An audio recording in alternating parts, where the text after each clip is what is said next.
Bueno, gracias Leticia. Agradecer a Javier y a José Manuel, ya no me acuerdo de cómo te llamas, y a José la invitación y, bueno, no vamos a alargarnos. En primer lugar, tengo que desdecir un poco del título de la conferencia porque he empezado con una cita de Palomino, a medias, que me parecía muy conveniente para fijar un poco el asunto de los géneros dentro de la terminología utilizada en los siglos XVI, XVII y XVIII, al menos hasta la publicación del Museo Pictórico que el cordobés da a las imprentas entre 1715 y 1724. En el segundo libro de la Teórica de la Pintura, a cuento de explicar por qué la pintura es un arte liberal, menciona como fin de esta delinear historias, proponer ejemplos, expresar virtudes, representar imágenes, imitar países, formar retratos, para estímulo de la virtud, incentivo de la devoción, recreo del ánimo, adorno de palacios y casas de príncipes y ejemplo a la imitación de héroes ilustres. Como vemos, Palomino mezcla los términos definitorios de lo que actualmente entendemos por géneros, historias, países, retratos, con el fin de tales géneros: proponer ejemplos, expresar virtudes, recrear el ánimo. Esta amalgama no es sino un reflejo de la íntima unión que estos conceptos tenían en la mente de los trataístas del siglo de oro. Historias, países y retratos tenían que mover el ánimo del espectador, bien divirtiéndole o, lo que sería un objetivo supremo, aleccionándole con pautas de comportamiento a la manera ciceroniana. Por ello, la denominación de género, aunque eficaz como clasificación dentro de la historia del arte o para la historia del arte, como una categoría, dentro de la taxonomía, categorización, se nos quedaría cortos a ojos no solamente ya de un pintor del siglo XVII, sino de cualquier aficionado a la pintura que, antes que hablar de temas, para ellos estaríamos realmente ante algo que llaman asuntos. Bueno, es una categorización, me venía bien la cita de Palomino un poco para fijarlo, porque lo que no voy a hablar es de Palomino, voy a hablar de otro personaje que no es un pintor. A continuación esbozaré brevemente el sistema jerárquico de esos géneros, de esos asuntos, una jerarquización aceptada de forma unánime por todos los tratadistas, por lo menos hasta los hasta hoy conocidos, y, junto con el caballo de batalla de la nobleza de la pintura, constituye uno de los temas más recurrentes en los tratados de la época. Sin poder ofrecer novedades en un campo en el que prácticamente son habas contadas lo que hay, pues los textos dejan bastante clara la gradación de importancia. Debo confesar que además transito caminos ya recorridos por todos los que han estudiado de forma general la literatura artística española, empezando por Karin Helbing, que la tenemos aquí en primera fila.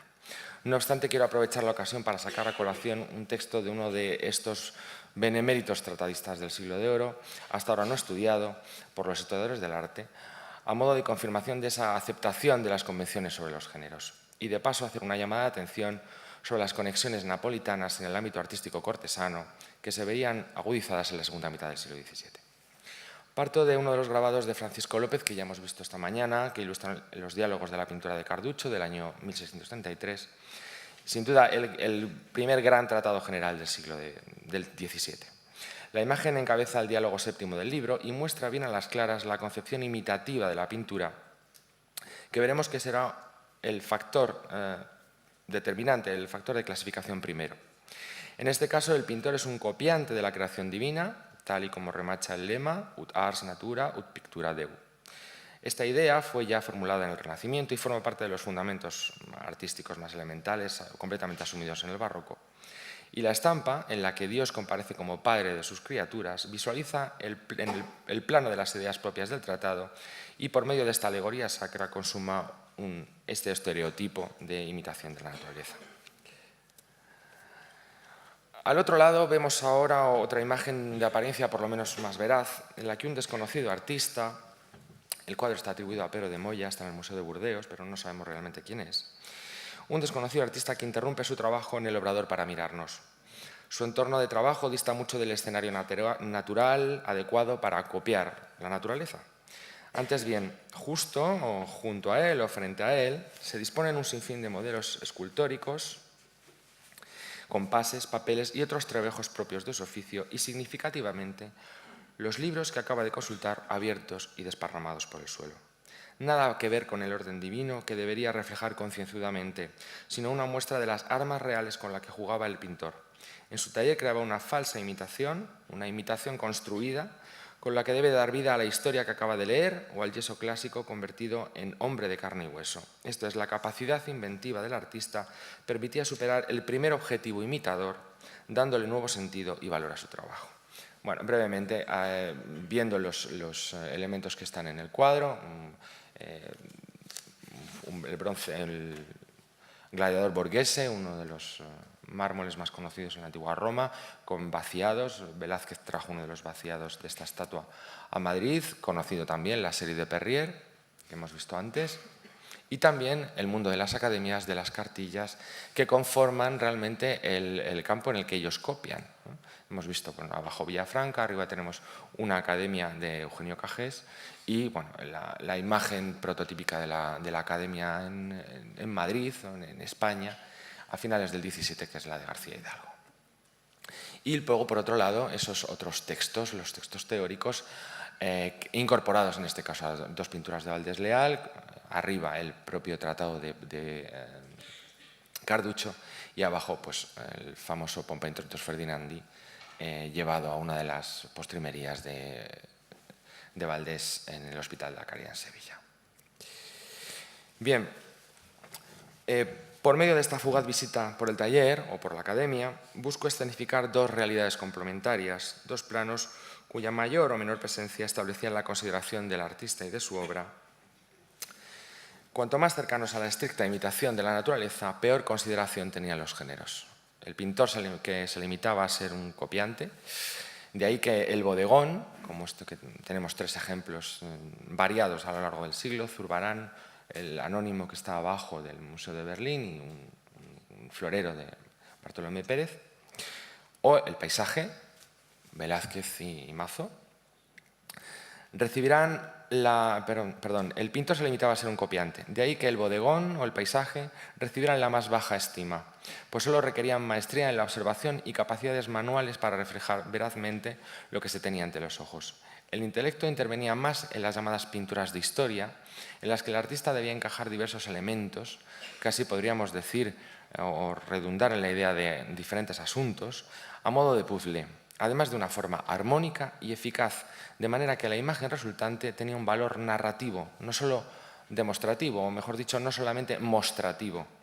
La religión, la mitología o los hechos históricos, tenemos ahí a un lado pues, una escena de Carducho de la serie del Salón de Reinos del Buen Retiro y al otro lado una imagen religiosa de Juan Carreño de Miranda, de la institución de la Orden Trinitaria, que está en el Museo del Louvre. Pues bien,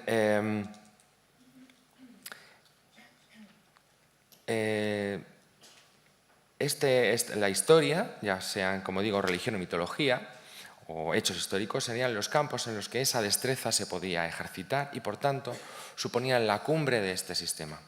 Esto no solo era importante para la estimación de los cuadros, sino que para sus propios creadores, más teniendo en cuenta que muchos se especializaban en determinados géneros. En función de ello eran encasillados y clasificados, en la jerga burocrática actual diríamos que baremados, hasta el punto de que, en virtud de esos temas más nobles tratados por la élite de la profesión, el colectivo encontró argumentos con los que defender la nobleza del oficio a santo de la dignidad que se les arrogaba. No obstante, en el caso español, la historiografía viene constatando algunos movimientos en este esquema no tan rígido. Por una parte, la ascendiente valoración del retrato, en cuyo paulatino encumbramiento es segura la intervención de Velázquez, no solo por su destreza, evidente, sino por su relación directa con los tratadistas que introdujeron esos cambios. Si para Carducho los grandes y eminentes pintores no fueron retratadores, precisamente por su condición imitativa, para Pacheco, Giuseppe Martínez y Lázaro Díaz del Valle, el retrato pasó a ocupar un puesto muy próximo a la historia. No hace falta insistir en el parentesco político de Pacheco y Velázquez, ni tampoco en su amistad directa con los otros dos tratadistas. Así pues, el pintor de pintores consiguió directa o indirectamente que su principal labor en la corte de Felipe IV alcanzara una consideración digna de su señor. Tanto es así que este paradigma fue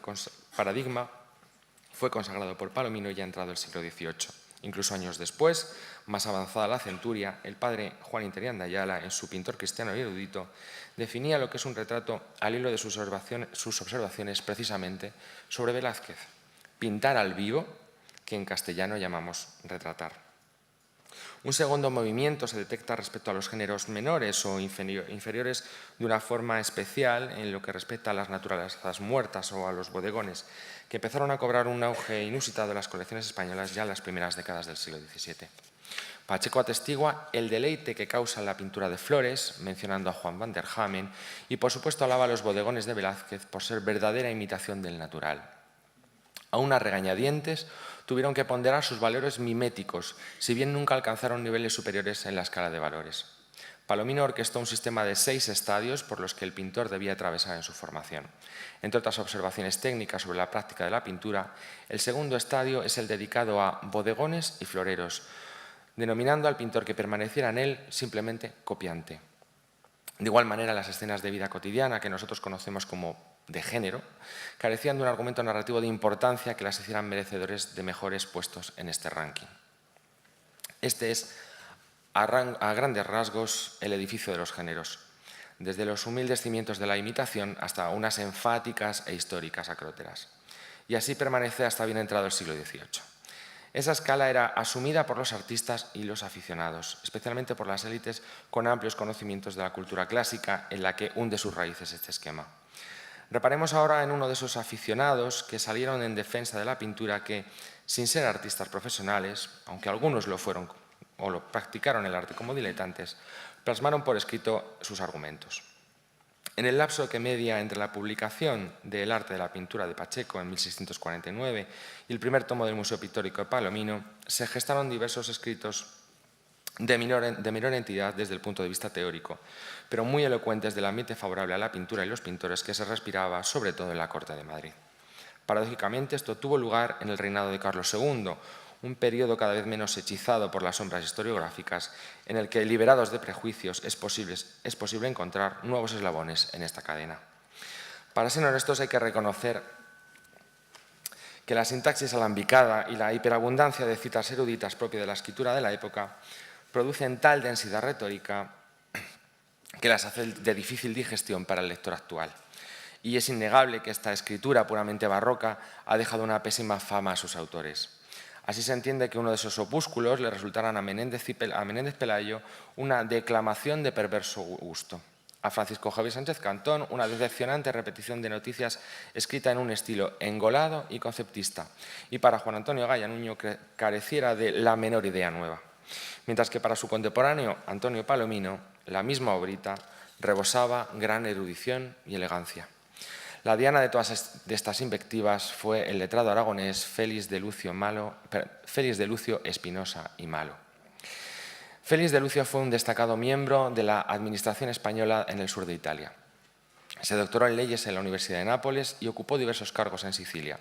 Alcanzó el puesto de secretario de Estado para dicho reino, un hábito de Calatrava, consejero de Carlos II, así como cronista mayor de los reinos de la Corona de Aragón y general de los de Castilla y León. En la corte compartió reuniones académicas con escritores como Vera Etasis, Juan Bautista Diamante y Agustín de Salazar y Torres, en las que participó también algún pintor como el hasta ahora desconocido José Fernández de Caldevilla. Es autor de una producción que, en su mayoría, versa sobre política, genealogía, historia y moral. Asimismo, escribió versos hoy desperdigados en las dedicatorias de los libros de sus amigos.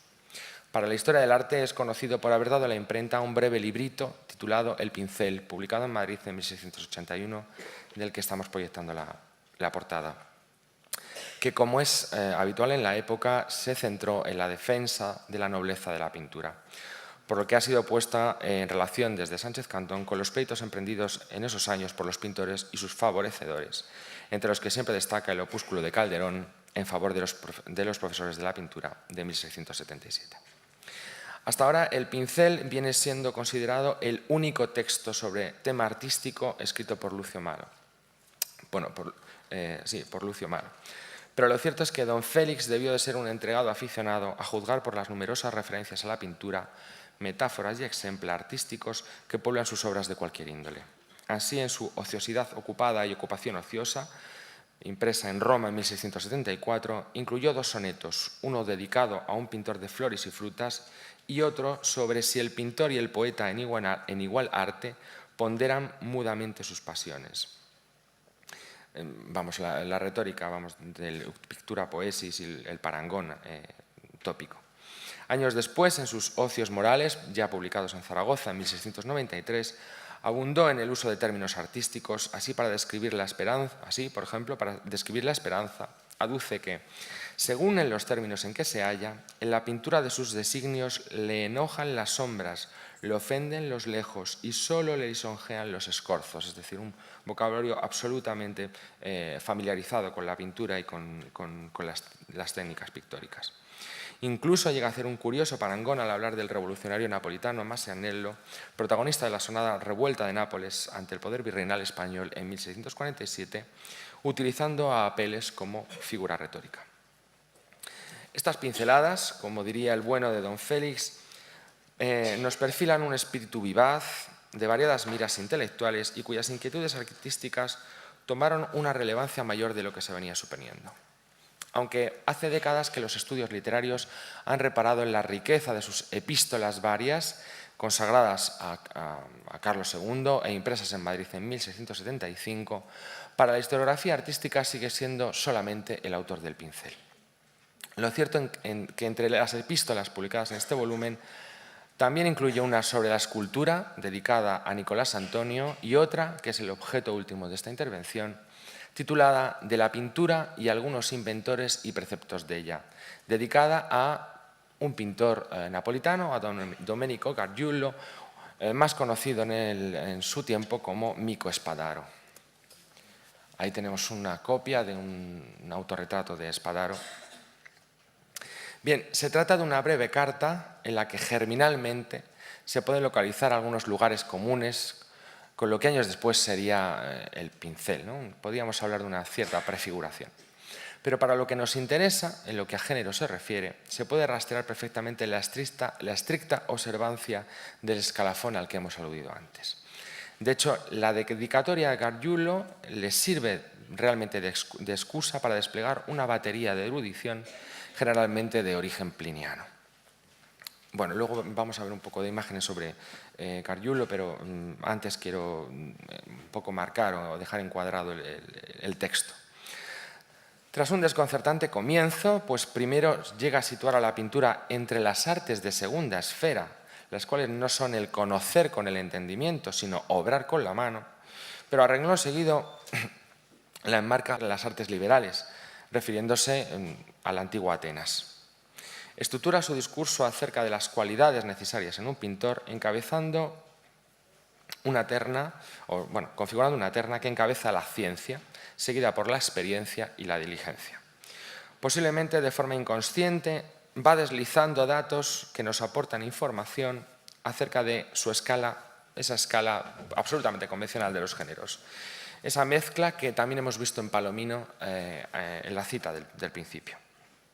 Y así encabeza paradójicamente los conocimientos científicos diciendo: ha de ser noticioso el pintor de todas las ciencias. Y dice: es necesaria la teología para poder con seguridad bosquejar las cosas de Dios y de los santos, la historia sagrada y profana, para no entrar en las costumbres de las gentes ni en los sucesos, la poesía para la noticia que ha de tener de lo fabuloso.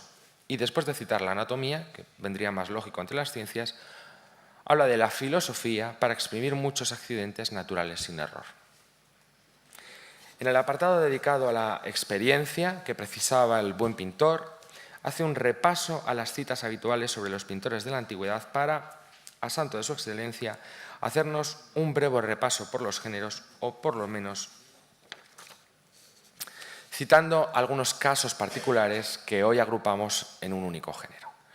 Y sobre todo remarca la idea de especialización. Bueno, no me voy a alargar mucho en la cita, pero hablando, como siempre, de Zeuxis, de Parrasio, de los tópicos que utilizan todos, dice: aunque es verdad que unos en alguna cosa llegaron a toda perfección y en ninguno de ellos se hallaron todas juntas, por cuya causa llevó Zeuxis el primado de la fama en las frutas, Parrasio en los contornos, Apeles en los retratos, Anfión en la disposición, Arístides en los afectos, Asclepiodoro en las medidas, Percico en los animales, Ardeas en los paisajes, y así sucesivamente. Remite prácticamente toda la cita a Plinio. Pero lo curioso es que lleva ese parangón a pintores por lo menos más modernos. Creo que la cita, aunque mezcla nuevamente géneros con otro tipo de conceptos, con otras habilidades, va desgranando y, por ejemplo, habla: en este siglo más vecino florecieron Parmesanino en la gracia, el Correccio en la terneza, Tiziano en las testas, es decir, en el retrato, Bassano en los animales, el Pordonón en la fiereza, Sarto en la dulzura, Giorgione en dar la sombra, Emito a Salviati, que, bueno, hace referencia a los vestidos, pero dice Paulo Veronese en los fondos, es decir, los paisajes. A renglón seguido, Tintoretto le interesa más por la presteza y, curiosamente, habla de Polidoro en las batallas, el Buonarrota en la perspectiva y, esto es muy curioso, Caravaggio en los sayones, más como un pintor de género, y Rafael en muchas de las referidas cosas. Evidentemente, Spinoza andaba picando por todas partes y nos lo mezcla todo, pero sí es fácil escabechar o por lo menos sacar algunas conclusiones en lo que ya he remarcado. Por ejemplo, Tiziano en las testas, los retratos. Esta dinámica se mantiene incluso llegando al tercer grado, esta dinámica de mezcla. La diligencia, el tercer punto, cuando hace una afirmación que bien podía haber encajado en la relación que acabo de citar. Y dice a Gargiulo, a Amico Spadaro: vuesa merced en países y aguas creo que es el fénix de este siglo. Bueno, viendo esto o escuchando esto, pensaríamos que Gargiulo es simplemente un paisajista. Y no solamente es un paisajista, porque Gargiulo es también un pintor de historia. Dentro de sus elogios le dice: sin más movimiento que el leve impulso de la mano, imita en la tela con diestro pincel las hazañas del todo o de todo, de manera que para mentirse verdadero pone poca dificultad a los ojos. Así pues, las capacidades técnicas del artista deben ponerse al servicio de estas hazañas del todo. Significativamente, todos los casos que hemos citado, que refuerzan este aserto, remiten siempre al consabido anecdotario de la antigüedad, exceptuando estas citas, ¿no? Esta actualización, repitiendo los mismos tópicos plinianos aplicados, como él dice, a los pintores más cercanos a este siglo. Como digo, curiosamente, Gargiulo no se limitó a paisajes y aguas, sino que fue un pintor de historia. Aquí tenemos dos escenas de la serie que pintó en colaboración con Viviana Codazzi para el Buen Retiro, ¿no? Por encargo del virrey para Felipe IV. Dos triunfos de emperadores, el conocidísimo, esta vista de un coliseo abierto para que veamos el espectáculo interior, bueno, con ese peso de la arquitectura. Más famoso por estos juegos arquitectónicos en los que sí es cierto que el paisaje predomina, incluso en las pinturas religiosas de Gargiulo hay una presencia fundamental del paisaje, pero es un pintor de historia, no solamente de historia antigua, sino de historia contemporánea. Tenemos aquí varias escenas de la vida napolitana. Del lado de la izquierda, arriba y abajo, dos escenas relativas a la peste de 1656, arriba una escena del mercado y abajo una acción de gracias en la Certosa de San Martino. Y al otro lado, en la parte superior, la erupción del Vesubio en 1631, con la procesión que se hace en honor a San Gennaro para que pare y que milagrosamente para y salva la ciudad de Nápoles ante el suceso, y abajo uno de esos episodios violentos de la revuelta de Masaniello, concretamente el asesinato de Giuseppe Carafa en la revolución en el año 47. Es decir, es un pintor de historia, pero es un pintor también de historia contemporánea. Me pueden decir, bueno, me está hablando de Nápoles, tenemos cosas también relacionadas, por supuesto, con España, el embarco de la princesa, de la infanta María, para ir a Viena, para ser emperatriz, o la entrada de Juan José de Austria, precisamente cuando se ha reprimido la revolución de Massanello y bueno, pues recupera el virreinato, recupera España el control sobre. El parangón, de la misma manera que ha hecho un parangón entre los pintores Félix Lucio, Malo de Espinosa y Malo, sobre antiguos y modernos, también el propio Gargiulo evidentemente está parangonando los mecenas, ¿no? El mecenas romano, el cuadro que va para Felipe IV, con la entrada de su hijo en Nápoles. Y como digo, esto también se hacía en Madrid en la época. Evidentemente con otra carga, esto es un acto de la Inquisición, el famoso auto de fe pintado por Francisco Ricci, pero que nos habla de esa comunión y de ese contacto de ideas, de conceptos bastante liados en el caso de Félix Malo, y que, bueno, a santo de Gargiulo o a santo de Mico Spadaro, pues los expone y los preconcibe. Bueno, me quedo con esta idea de la pintura de historia, ¿no? No deja de resultar chocante esta clasificación, como digo, de países y aguas, ¿no? De Mico Spadaro. Habría que plantearse realmente qué obras de Spadaro llegó a ver Lucio Malo de Espinosa. 6 años después de imprimir estas palabras, cuando dio a las imprentas su manuscrito del pincel, aquilata una afirmación a la vista de estas obras que encaja mejor con esta dedicación del napolitano al género histórico. De hecho, en sus páginas se identifica vívidamente la pintura con la historia. Ahí tenemos escenas religiosas.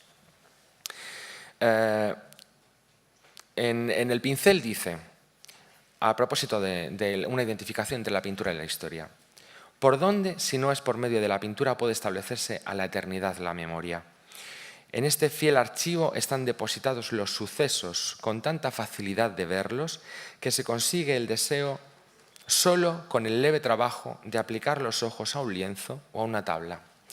No deja de sorprender que quien hacía esta afirmación era un cronista oficial, un historiador oficial. En fechas cercanas se expresaba de forma análoga Vance Scandamo al hablar del teatro, ¿no? Como el teatro en la escenificación más pura para mostrar la historia. Como un ejemplo más, una idea que, sin profundizar aquí más, porque por supuesto no tenemos tiempo, creo que tiene ya mucho que ver con el mundo de los novatores, con la cultura de los novatores que preludian unos cambios que ya se están dando a finales del XVII, por lo menos en la corte madrileña. Volviendo a la pintura, enlaza esta idea con el elogio de Palomino, y ya intento cerrar un poco todo el ciclo del principio ahora, a otro pintor napolitano que dominó el panorama cortesano en la década de 1690. Para el cordobés Luca Giordano era el padre de la historia con el pincel. La primacía de los géneros seguía vigente, tanto para un erudito historiador, con toda la lógica por otra parte, como para los propios pintores. Muchas gracias.